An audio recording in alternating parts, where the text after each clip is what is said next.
I've tried to film this video so many times. I quite literally filmed the whole thing yesterday and like was watching the footage and I was like, no. So we're back, we're trying again. I promise I'm not gonna be boring. So let's go.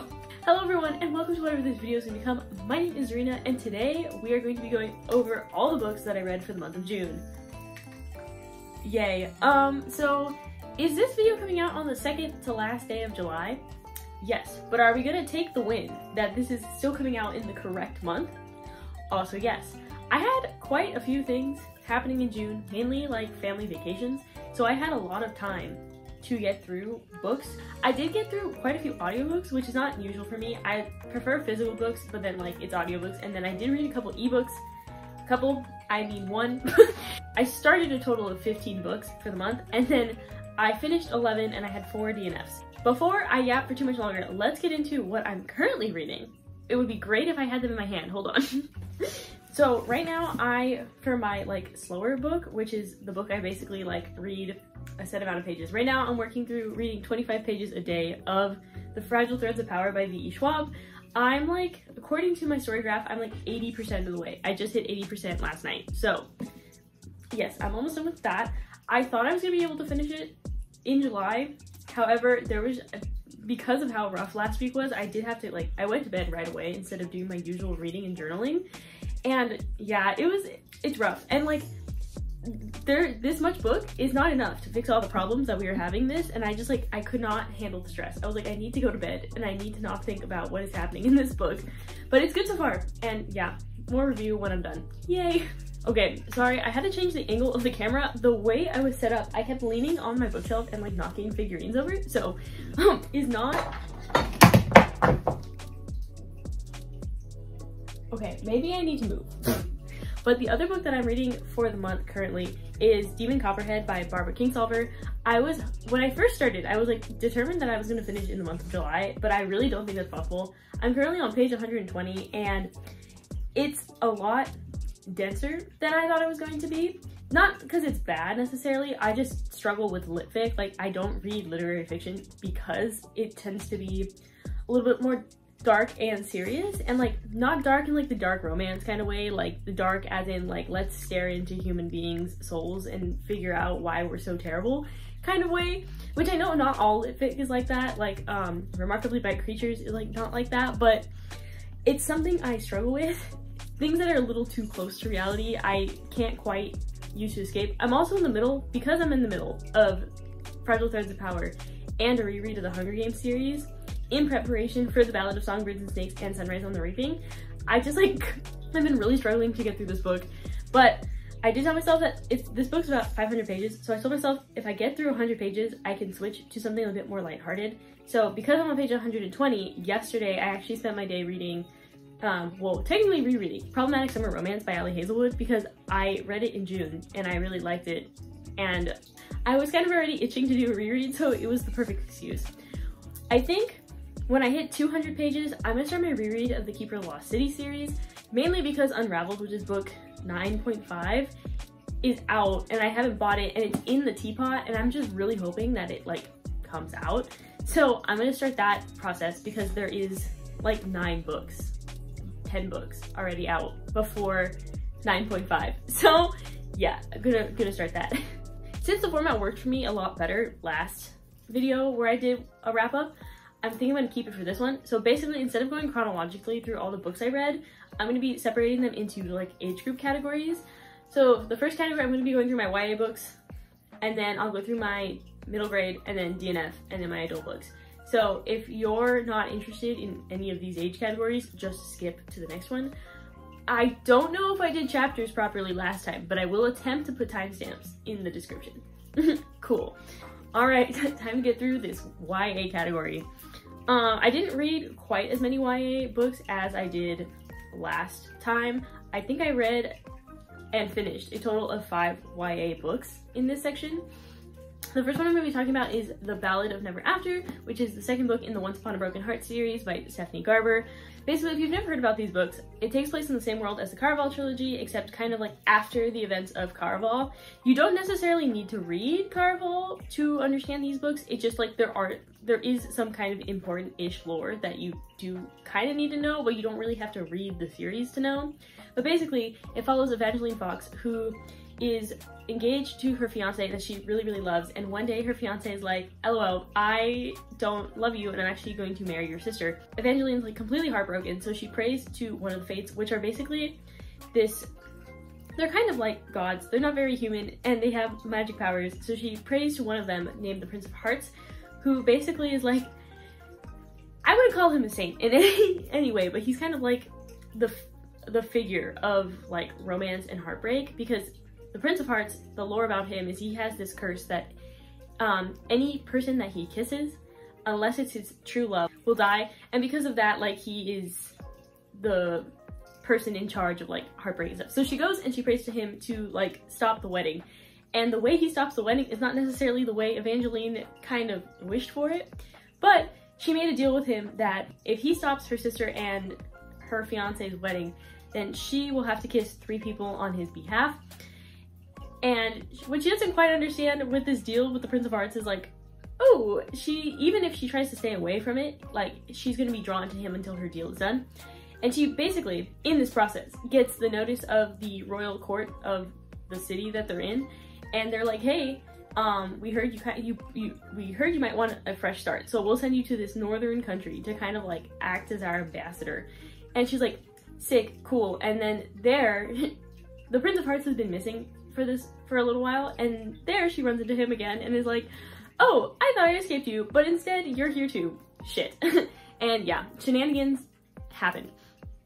This book, because it's book 2, I don't really want to say, I can't really go too nitty-gritty about the plot because it's spoilers for book 1, but I unfortunately do think that Evangeline is starting to have what I call Tella 2.0 syndrome, where she is starting to act like Tella in the second half of the Caraval series.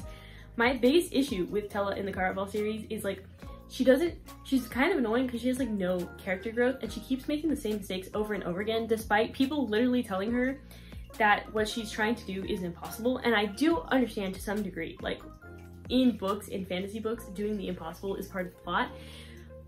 But sometimes we do need to just take people's words at face value. I do really enjoy the world of this one a lot better than Caraval. It feels more fleshed out, and the magic system that's happening in this, which is a little bit different than Caraval, makes a lot more sense. I feel like the supporting cast is a lot stronger than the Caraval series, which I've been enjoying. Like, a lot more of the B plots make more sense, and it's more cohesive. I ended up rating this a 4 stars. I did like go through it really quickly, and I do plan on reading the next one. However, I have this thing, if you've been around here, you know my thing with time travel, like any kind of messing with time and timelines is not my favorite, and I unfortunately don't have very much faith in Stephanie Garber to pull through and make it good. So I feel like if I do read the next book, I'm afraid that it's also gonna get a low score just because of that element. There is a chance that she will pull through and it will be really, really great, but I don't have high hopes, unfortunately.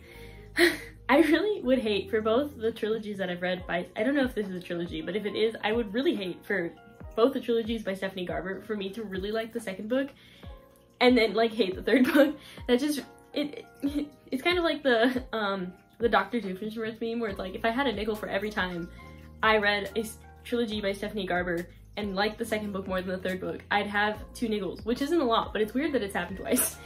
I am a little worried because I know I just talked about that book for like a hot second. I don't really remember anything I said about it. Great, cool. This is also not helped by the fact that literally 2 nights ago, I got home from hanging out with my friends and like suddenly, literally, I was in the bathroom like washing my hands and I like almost passed out, which happens to me not very frequently, but like frequently enough where I know it's not a medical emergency. It's just that it's always concerning because I never know why. So yeah, brain fog is like totally, brain fog is not helping my case at the moment. we're gonna move on. So the next book I actually don't have with me, so I'm gonna hold my journal because I need something in my hand or else it's not gonna go well. The next book that I read for the month is actually my lowest rated book for the month with 2.2 stars, and that is House of Salt and Sorrow by Erin. Craig? Is that how you pronounce it? I don't think you pronounce it Craig. Yep, gotta be Craig. Okay. It was kind of a mess, low-key. So basically, I don't know if there's a good way to explain this. It relates with the issue with the book, why it's not easy to explain. So I do believe that on the surface, this is a 12 Dancing Princesses retelling with like a horror-ish theme to it. And basically we follow, I don't remember the girl's name, I'm so sorry. We follow the girl who is a part of a family. She has 11 sisters. And for the past like 3-ish years, like their mother died and then her 2 older sisters or her 3 older sisters have passed away.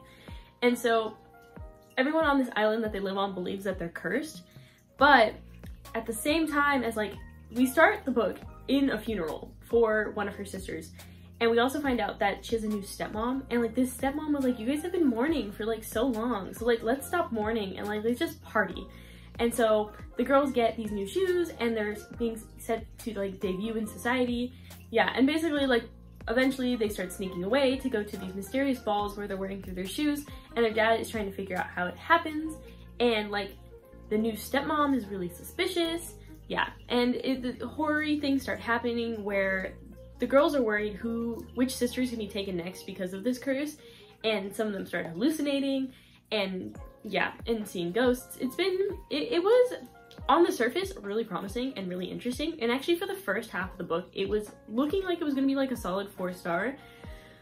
But around halfway, they start mentioning more lore about like there are these gods and like it didn't really feel cohesive. My biggest problem with this whole book was just like all the elements separately were really cool. They were just really terribly integrated.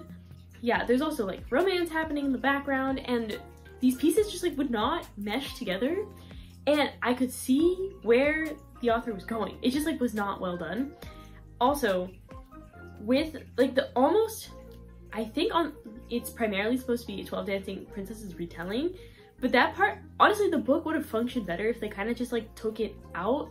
That storyline just didn't make sense with like everything else that was going on. And yeah, I would not suggest this one, unfortunately. I do plan on reading the next one because this is the first one in the series the series is called Sisters of the Salt. And I do want to see if maybe, I don't know, I believe it's a debut novel. I might be wrong about that, but just in case, I've never really read anything by this author. So I am curious to pick up the second one when it comes out to see if like this is maybe a first book issue or if it's like an overall issue. So I will report back. I don't know if that second book is out or if it will ever come out, but if it does, I'll be on the case. Cool. Bouncing from my lowest rated book of the month to one of my highest rated books of the month, the next one I will be talking about is Imogen. Obviously, this is also a library book, so aka I don't have it. I ended up rating this at 5 stars. It's one of 2 5 stars this month. Basically, Imogen obviously is written by Becky Albertali, who is the same author as Simon versus the Homo Sapien Agenda. Honestly, a book that I have not seen in a really long time. I don't own a copy of this book. It wasn't my favorite when I read it, but like I did remember the hype around it. I did also see Love, Simon at some point, and then the spin-off TV show that Love, Victor, which was, I remember them being really fun. I don't remember finishing the TV show, but at the time when it was coming out, I remember watching some of it. So I really was surprised to enjoy Imogen obviously as much as I did, because I didn't really enjoy Becky Albertali's writing the first time I read it. So the plot for Imogen obviously is like really cool and I had a really good time. Basically, we follow Imogen. She has 2 friends. She's in her senior year of high school, but one of her friends is a year older and has gone off to college. And at college, she has established herself in this queer friend group. We find out that that friend, I'm gonna call her Lily. I think that's the name, I might be getting it wrong. But Lily has basically, right before she left for school, she came out as, I believe, lesbian or bi, I'm forgetting, I'm so sorry. But she, now in college, she has a friend group where most of the members identify as some queer identity, and Imogen is very, very nervous to go visit her, mainly because Imogen herself identifies as straight, and though she does do her best to be the best ally that she can be, she doesn't want to impose herself in a space for queer people without she doesn't know where that boundary is, where she's pushing too far into this like queer friend group. Also at home, making up the trio of Imogen's friends is another girl, and this girl is also queer, but she's very, very keen on telling Imogen where the limits of allyship are, and tries to keep Imogen in a very specific box of like, you are straight, this is exactly what you're allowed to joke about, and these are the things you're supposed to know about because you are a straight ally. So Imogen is going off to meet Lily and her friend group for the first time and stay a couple nights at the school, and Imogen starts to have some feelings that she is like, no, I'm just a very, very strong ally. But she might not be an ally. She might be something a little bit more. But yeah, and it's basically Imogen figuring stuff out about herself, as well as a very, very adorable and well-written romance. I had such a good time. I felt like sometimes with like YA books that have to do with teenagers, I can find very cringy with like the language and the slang being used, but it felt really well integrated, and the book is very introspective without being too harsh and without being too dark about certain like introspection around queer identity, which is nice because I feel like when I was growing up, especially in middle school and high school, there wasn't as many like queer identification books, and they tended to be a little bit more on the darker side. So I specify what I mean by queer identification, like people discovering their identity without the darkness. I feel like Simon versus the Homo sapien agenda was like one of the first ones. It's just like, well, actually Simon already knew his identity, so that doesn't even really count, but like, I think you know what I mean. This book also does a really good job of highlighting how even in queer spaces, queer people can have certain biases about other people, like how even queer people can be homophobic or be very exclusionary to people outside of the community, or people who are not sure what their identity is. I feel like this book did a really great job about that, and honestly, I do feel like I want to pick up a copy just because I had such a fun time with Imogen. I thought she was so fun, and like, the book is just so cute. I cried so many times. Yeah, it was really good. I would 100% suggest Imogen, obviously. It was so good. Oh my gosh. To fix the fact that I close this journal constantly while I'm trying to talk about things, I made a tab. I know. So inventive. So genius. No one has ever thought of that ever before. I know, okay? Applause, please. So the next two books I'm going to be talking about, I'm going to talk about together because they're part of a series, and that is Clockwork Angel by Cassandra Clare and Clockwork Prince by Cassandra Clare. These are the first two books in the Infernal Devices trilogy, which is a part of the second series in the Shadowhunters Chronicles. So if you've never heard of the Shadowhunters Chronicles, well, buckle up, because this explanation is going to be kind of crazy. I think this is actually the first time I've ever talked about the Shadowhunters Chronicles on my channel, which is crazy because these were such a big part of my identity in like middle school and high school. Yeah, I was like, not even like low-key obsessed, I was like pretty obsessed. So if you've never heard of the Shadowhunters Chronicles, it's a span of 5 series by Cassandra Clare, all having to do with this race of people called the Shadowhunters, which are half angel, half like mortal. We start off with the mortal instruments, which a lot of people have heard of just because of like the kind of crazy romantic plot lines that happen in that book. But the order that you're supposed to read these are the first 3 books of the Mortal Instruments, this trilogy, the next 3 books in the Mortal Instruments, and then the Dark Artifices, the Last Hours, which are all completed now, and then next year is the first book of the last trilogy. I just forgot the name of it. Of course I did. It's gone. It's like not even a suggestion up here. Yeah, which I saw the titles of the books, which I randomly one day was like, I wonder if it's time for a new Shadowhunters book, because she hasn't written a Shadowhunters book in a while, mainly because she said she was really tired of the world, which after writing 5 series, well, after writing 4 completed series in the world, and a lot of those books being like 800 pages, I can understand why she's tired, and yes, take a break, because I expect a lot out of this last trilogy, which I really hate to be like, I expect a lot, but like, you guys, you don't understand. These books are so important to me, and it's kind of ridiculous. But basically, the Infernal Devices is the second series, and in this series, it takes place in like 1880 era, and we're following a girl named Tessa who, after her aunt dies, she's forced to move to London when her brother invites her because she has no living family left. But when she gets to London, she's basically kidnapped by this like secret ring of like this secret like cult kind of thing, and where she's forced to learn how to use her power because they're like, haha, surprise, you're actually a warlock and you can shapeshift.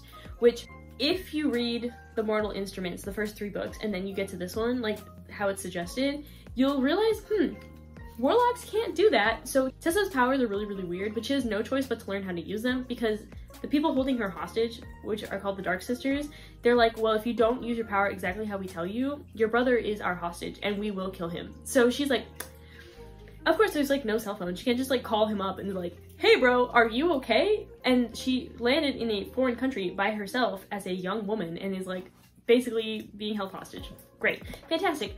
However, the Shadowhunters of the London Institute are actually investigating this cult, and Will Herondale, being a very important name in the Shadowhunter world, finds Tessa and rescues her. And from there, Tessa is brought into the Institute and they're trying to figure out both what she is and the more nefarious purposes of this cult, who are trying to, at this point it is unknown what they're trying to do, but they're causing havoc and killing mortals, which is like a big no-no for the Shadowhunters.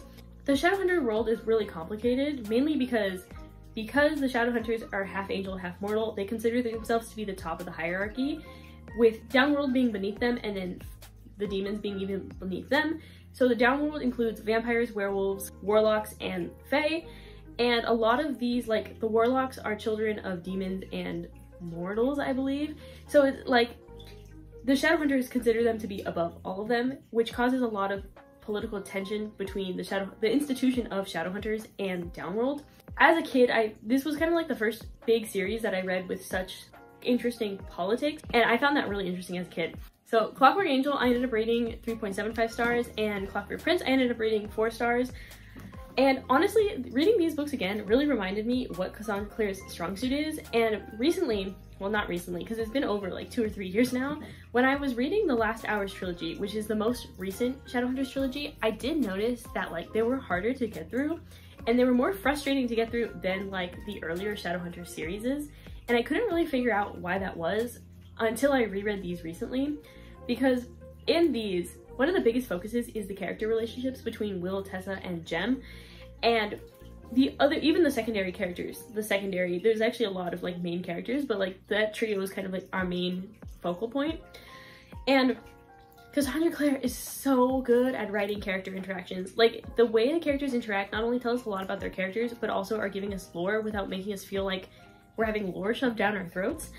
And I just feel like she really loses that even in the Dark Artifices. Like book 3 of the Dark Artifices, I remember struggling so much to get through just because it felt like so much less character interaction and not very many high points, and more kind of like politics and things being written out rather than being told through characters. And I feel like that was a big, like, not mistake, that was very hard for me to read. And then same thing with the Last Hours trilogy. I just feel like the characters weren't as fleshed out as they used to be, even in the Mortal Instruments. Are some of the things that happen in the Mortal Instruments like crazy? Yes, but like, are you really invested on how all these characters are interacting? Yes. And same thing with this one, and then the same thing with the beginning of the Dark Artifices. So I'm really, Wicked Powers, it's called the Wicked Powers, I just remembered. So yeah, I feel like for the Wicked Powers, I'm really hoping that she goes back to her roots of just writing the characters, especially because 2 of the main characters are like my favorite characters from the Dark Artifices, but I don't know, and I'm nervous, but I want to like it because it's the final series, and I want middle school me to be happy, you know? Like, this is a kind of closure that I need. Yeah, which I am a little nervous about because I did read The Swordcatcher. I have not read The Ragpicker King, which is the 2nd book in the Swordcatcher series, but I remember not being very impressed with the Swordcatcher series. I just remember thinking like it was kind of impersonal. I don't feel really invested in any of the character relationships, and I can't even remember any of their names, which I've noticed happens to me when I'm not invested in the characters like nearly at all. And that's my biggest issue with her writing recently, is like I don't care about these characters, which is what used to be her strong suit. So yeah. For the middle grade section, I actually only read 1 book, and that book is actually really special to my heart, and that is Keys to the Demon Prison. It is the 5th book in the Fablehaven series, and oh my god, you guys, the process of me getting my hands on this book, I need you to know they still sell the Fablehaven series in like barns and like most places that sell books. My issue was I needed one that matched the rest of my series because I'm not usually very picky about that. I can have covers that like don't match. I can have sizes that don't match. I don't even really mind if it's like paperback versus like hardcover.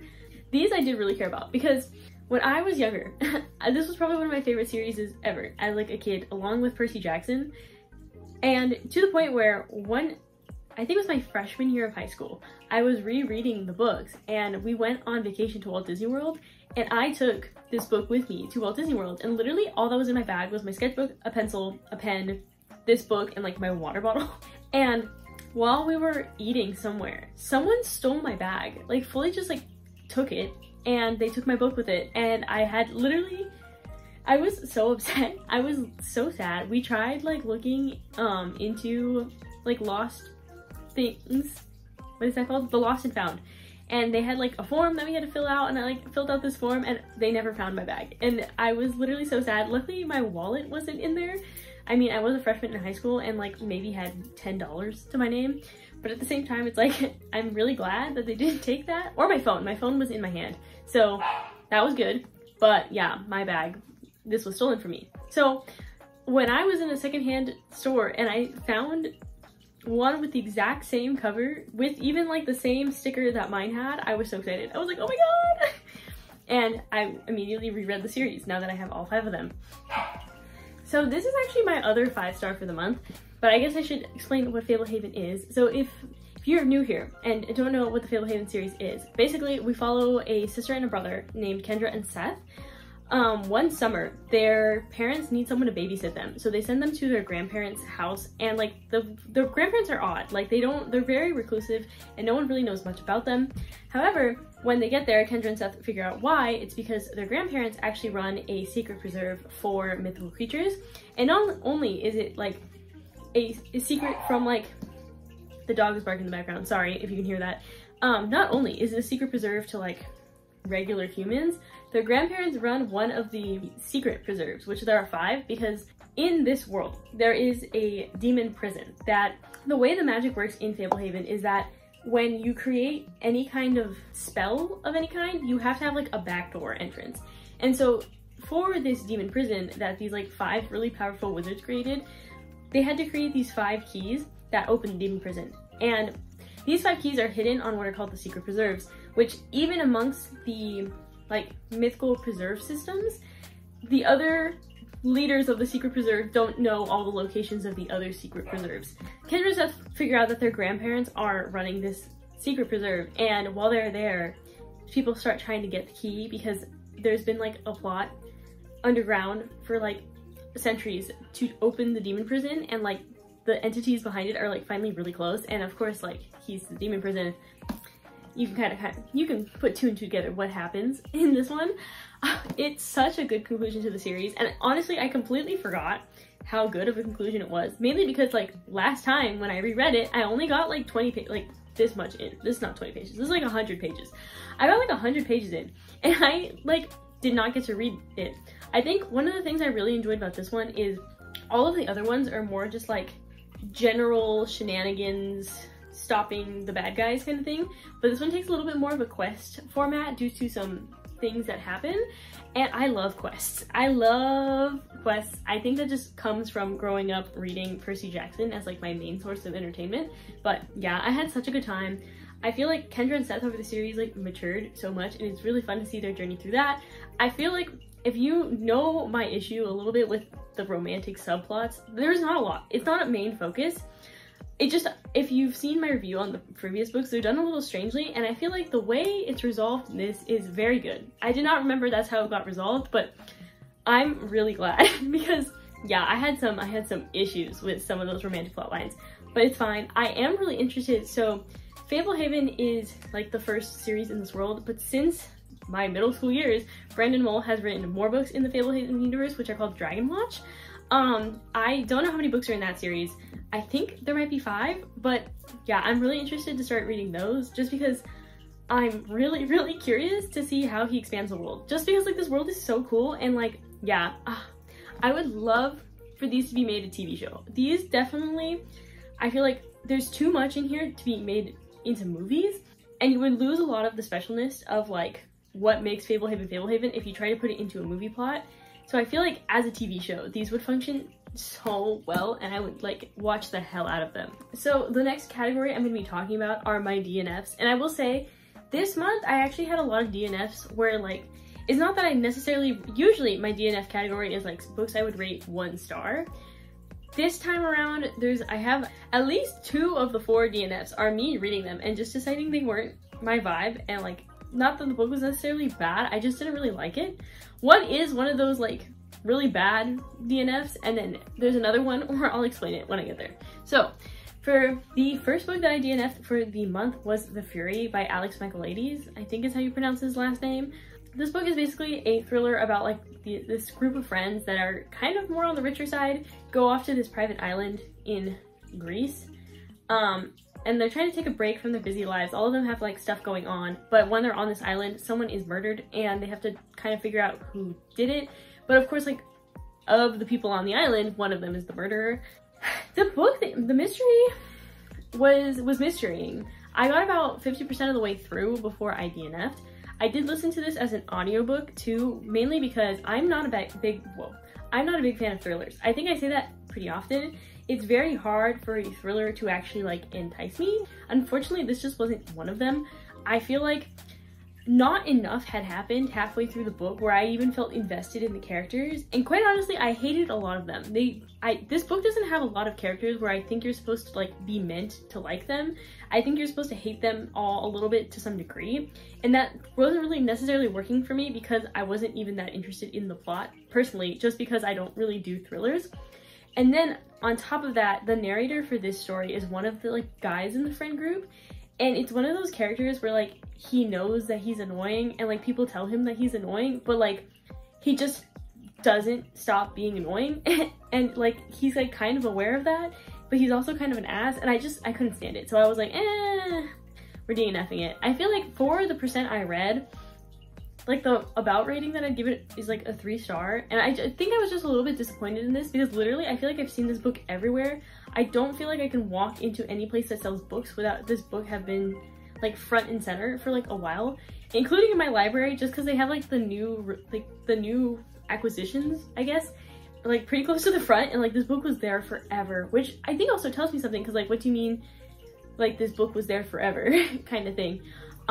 Yeah, I don't know, again, know really nothing about the thriller genre in general. I don't really even know who like the big writers are in this space, just because, but I do feel like I've seen a lot of his name in other places on like, the dog is barking. I feel like I have seen this author's name in like the end of the year like book lists that come out of like some of his books. I feel like the biggest one I see is The Silent Patient. But again, no, thrillers are not really my thing.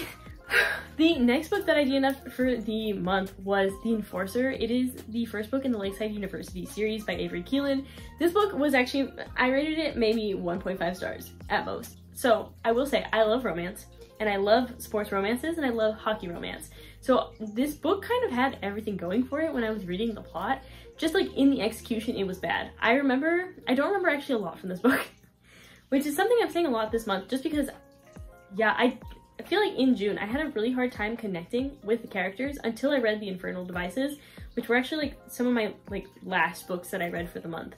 Yeah, I feel like the writing wasn't very good and the characters weren't very interesting, and I don't know, I just didn't really care about them. And another thing that was not helping this book was it was not available in physical print like anywhere, or in audiobook anywhere that I could find, except on the Barnes & Noble website, and it was much more expensive to get the audiobook than the ebook. Like, I think it was something stupid too. It was like $17 for the audiobook, or like $9 for the ebook, and I was not sure if I was gonna like it, so I ended up going with the cheaper option, which was the ebook, which again didn't help it because I hate ebooks. Like, I don't feel drawn to read them, so that wasn't really necessarily going for it. Just also because when I have an ebook, I'm not drawn to read it, and I wasn't really invested in the characters, so I wasn't drawn to read it. So it just was like bad on every front.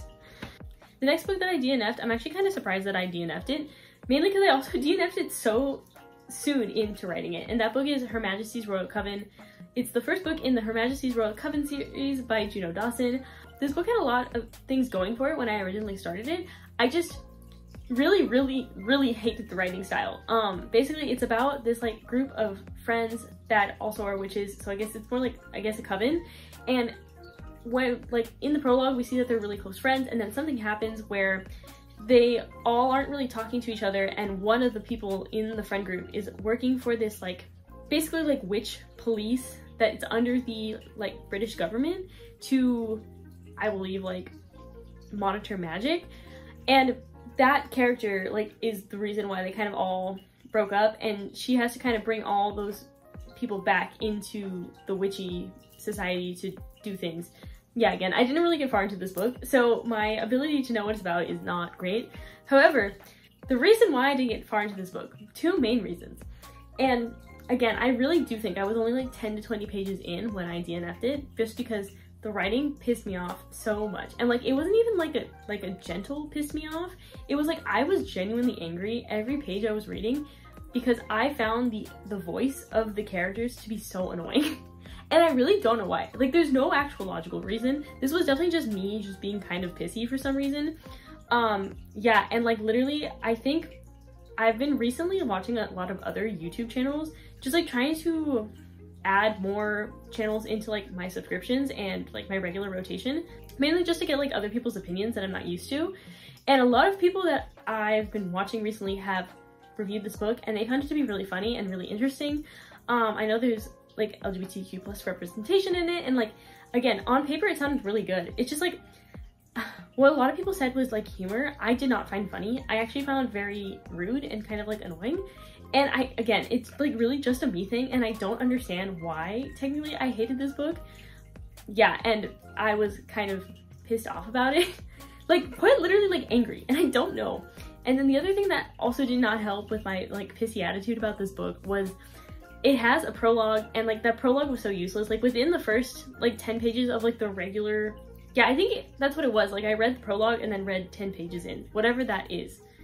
And like within 10 pages of the first chapter, like it basically sums up everything that happens in the prologue, and the prologue was long and like unnecessarily long. And it wasn't like one of those prologues that's like 20 pages long, but it was just like long enough where I was like, you've lost me. Like, you've lost me. I don't know why I should care about you. I have no relationship with this author. I don't know why I should care.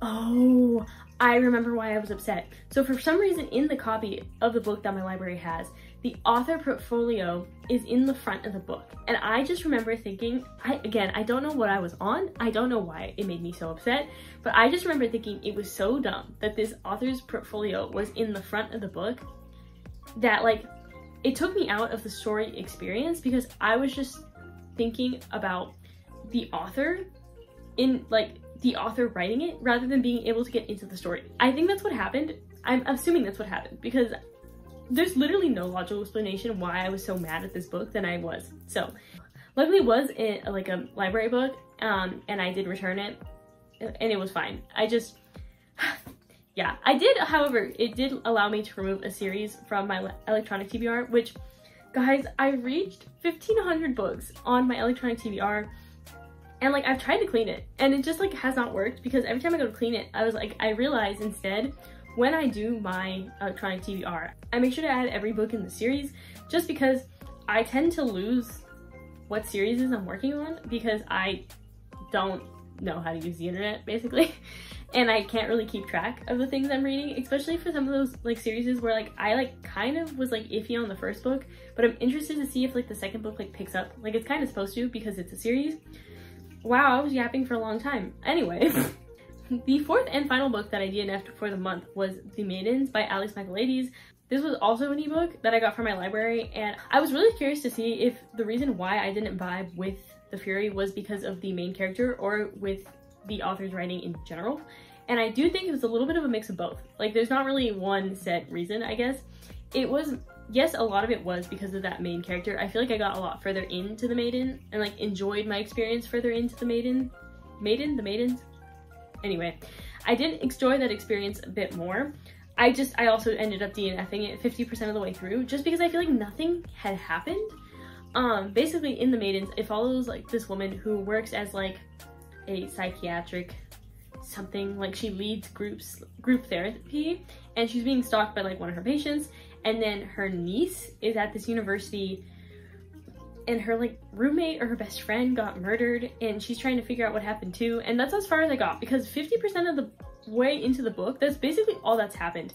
And I don't know, again, because I don't read thrillers, I don't know if this is a thriller thing. Like, is that a normal setup, or was that just takes a long time? Is like this author known for just doing this? And I don't know. Yeah, and I know probably for thrillers the payoff is at the end, but I just found myself so bored that I didn't care. I literally made myself, like, I felt like I was forcing myself through this audiobook, which is not usually something I even feel with audiobooks, because I don't actually have to pick anything up. Like, I can just be doing something and like have the audiobook in, and I literally felt like I literally felt like I was forcing myself to listen to this audiobook, and I was like, you know what, it's a library book, I can just return it. So I did. Okay, finally moving on to my adult books for the month. I have 5 books in this category, and the first one is I did a reread of Lights Out by Navessa Allen. If you've never heard of this book, basically it is a like dark romantic comedy about this lady who, she works as an ER nurse, and like she's super busy at work, and her like on her off time, the only thing she really likes to do or has time for and like the mental capacity for is going through thirst traps on the book's equivalent of TikTok. But she specifically likes ones where like the guy is wearing a mask of some kind, and she basically has like this one guy that she really likes, and one day the male lead finds out that she's his follower and she's into it, but he's kind of like, he's the son of a serial killer and looks too much like his dad, so he can't really leave the house. He's like an expert hacker, and so he basically is like, let me break into her house and see if she's like kind of into that, and like go from there. And so if you can already tell from the premise, it is a little crazy. The audiobook is hilarious and really well done. Definitely one of those where you like should check the trigger warnings. And guys, this book is, I ended up rating it a 4-star again. This is my 3rd reread of this book this year, and it's just so fun. And it's the same, my library is like, who is this person who has checked out this audiobook 3 times this year? And that is me. That is 100% me. I am like a little ashamed to say that it's me, but at the same time, it's like, if it's a good time, it's a good time, you know? And that's all. Yeah, that book is, it's crazy. I know that the second book called Lights Out,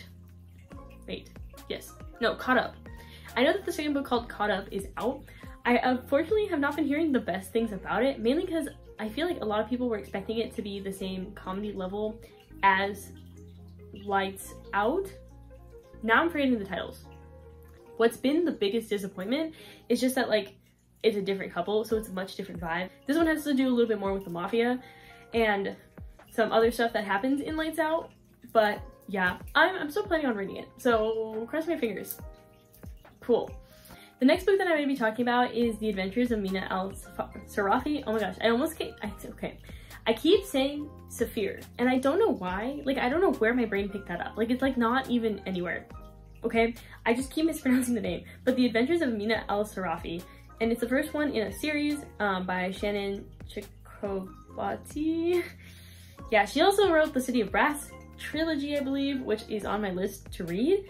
And basically, this book follows Amina, who used to be like a legendary pirate in, I believe it's the Indian Ocean. And it takes place in like, I think the 1600s. And she was like this super duper feared female pirate, which again is like not very usual for there to be a female pirate, much less to be as big as Amina became. So basically, after Amina reaches like legendary status, she becomes pregnant, and when her daughter is born, she's like, nah, I want my daughter to have like a normal life. So she basically kind of goes a little bit reclusive and lives with her daughter out in the middle of nowhere where people can't really find her, because again, she's kind of legendary and wanted in so many places, and she wants her daughter to have a normal life. However, after one of Amina's little excursions to make some money goes wrong, a really rich woman from a city finds her and is like, I need your help to locate my granddaughter who's on the run. And I know you are the best person. And Amina's like, no, I really don't do that anymore. Like, no. But the lady is very insistent and kind of threatens her and is like, if you don't do it, I will expose you as well. But like, if you do it, I also will pay you heaps of money. And Amina, who's not very rich and wished that her daughter had a bit more of a better life, is like, fine, I'll go do it. So this book mainly follows like Amina like gathering her old crew while she's looking for this girl. But like the girl, like you find out that she kind of, maybe the grandmother wasn't telling Amina everything about why her grandchild ran away. And maybe there's a little bit more to this story, and there might be some magic involved. And yeah, it was really great. So this story I ended up rating like a flat 3 stars. I feel like the bones were there. It has a lot of great pieces. It also has a lot of great, I feel like, LGBTQ plus representation woven in. And some of that representation is pretty integral to the plot, so I can't really talk about it without some spoilers. But I feel like where this book really lacked was in pacing. I felt really, really slow and really, really pedantic at times, where like the tense pieces didn't actually feel tense because they were written about, like everything kind of felt written in the same exact tone, which does make sense when you look at the story very early on. We find this is like a framed story. This is Amina recounting the story to like a scholar who's writing this down. And I think also that like framed story kind of situation takes a lot of tension out of the story, because we know Amina survives all her like harrowing tasks. So that for me was one of the things where I was like not very interested in. As well as, I said as well as, but that's it. Yeah, just like that frame story really took a lot of the tension out of it, and then it was just too slow. Especially for something where it's like supposed to be so swashbuckly and dangerous. I also like, there were chunks of the dialogue between the characters that were really good and really fun, but there was just so much space of just random, not random, it like made sense in context with the story, but like there was just chunks of so much like stillness between that it kind of lost its momentum. I am interested to pick up the next book just because I am curious with how this one ends, if it's going to continue with the same story structure as this one did. As well as I do already have The City of Brass. It's one of the books that I accidentally bought ahead of the teapot letting me pull it. I found it for a really great price, so I have that. And I've heard really good things about the City of Brass trilogy. I've just heard a lot less about Amina Al-Sirafi. So yeah, looking out for that next book. So sticking with the adult fantasy, but I believe this is technically like the romantasy genre. My next book is Shield of Sparrows, which is the first one in the Shield of Sparrows series. This is actually, so this was a library book for me. The Adventures of Amina Al-Sirafi were also a library book for me, but yeah, this one was a library book, and this one was also an audiobook, and I feel like I really enjoyed the audiobook. It was a pretty like good audiobook. The reason I actually, so if you're not new to the channel, you'll know that I don't really do new releases very often, again because my TBR is chronologically like 5 books I've added gets put into the teapot, and then I have to wait for the teapot to pull it. But I was on vacation and I actually ran out of things to read, and I had my Libby signed in, thankfully, and I needed something for the plane. So I was going through, and the audiobook of this had just become available through my library, and I was like, why not? Let's listen to a new release. And so yeah, I overall really, really enjoyed it. The premise of the story is basically that there's a girl who is a princess, but she's not really treated like a princess. She has a younger sister, and that younger sister has been trained in all the traditional princess things, but basically our main character has like not been trained in any of that, because despite being the oldest, her younger sister was chosen because she's more like suited for the nature of what her father wants her to do, which is basically be a sparrow for this contract called the Shield of Sparrows. Basically the contract is like these 5 countries. There's like in this world there's this like thing called the migration, which is every like, I think it's like 15 to 20 years, maybe longer. I'm completely forgetting the time period of this thing, but these like horrible griffin-like monsters come in and like kill hundreds of thousands of people, and there's nothing really humanity can do. So to try to give themselves a better chance of surviving, the 5 countries have like established this shield where they basically they choose one of their children to marry off to the other countries. So there's like constant communication between all 5 of the nations. So her sister has been chosen to be the sparrow, but when the envoy from the country that her sister is supposed to marry into shows up on their shores, they end up picking our main character, and she's forced to go along with it because, again, she doesn't really have any, when her father says goes kind of thing, and if she doesn't go, she'll start a war, which is like, they're right on the edge of the next migration, so they really don't want that. So she ends up going.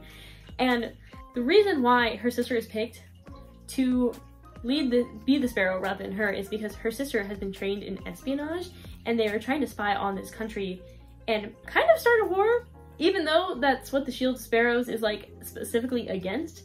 But yeah, now she's kind of like, oh shit, she knows nothing about this country. She knows literally nothing about like even like basic etiquette because she was not trained to do that. She's basically forgotten. I ended up rating it 4 stars. I had overall a good time. There is of course a romance, and it is a fake marriage, not fake marriage, like it is a real marriage, but like forced proximity. That's what I'm looking for. It's forced proximity, and I feel like it has a lot of like traditional romantic tropes. I feel like they were fresh. I didn't ever really feel like, I knew it was coming, but I wasn't ever upset by it or bored by it.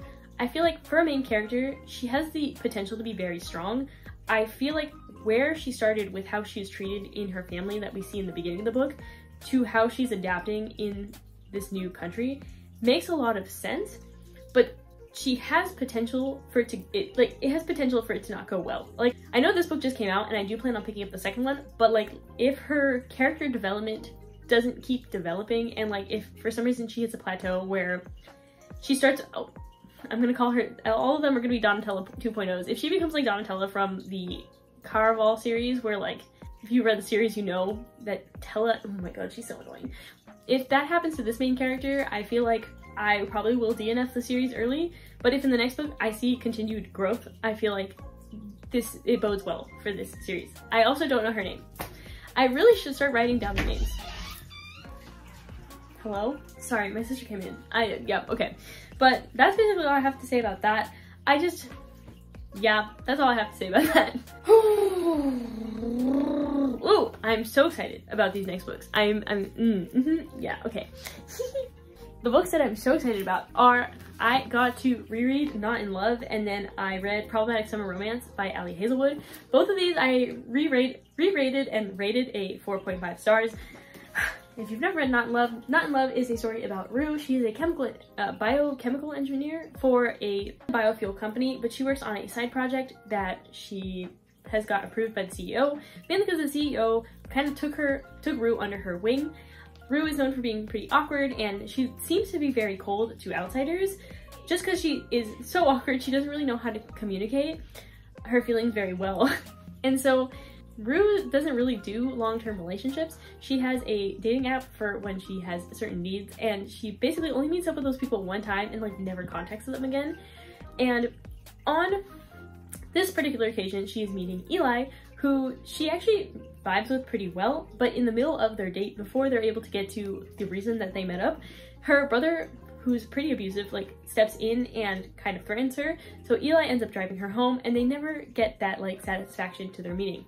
The next day, Rue finds out that her company that she works for is has been sold to like a new, oh my gosh, they joke that it's not a hedge fund, but I don't know finance. So it's basically like one of those a loan servicer, I guess, where like they own the loan. They own the company's loan now. So the CEO of the biofuel company can lose it to the new loan people if they find out that there's been a breach of contract.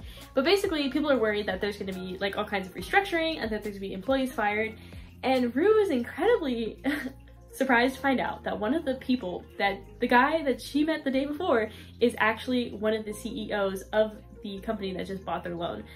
So it's kind of like a forbidden romance, just because, oh my god, it's so good. So Rue again really struggles with communication, and Eli himself is not really that great, but they're kind of, oh my god, my earring, did you guys see that? My earring just like popped out of my ear. What the heck?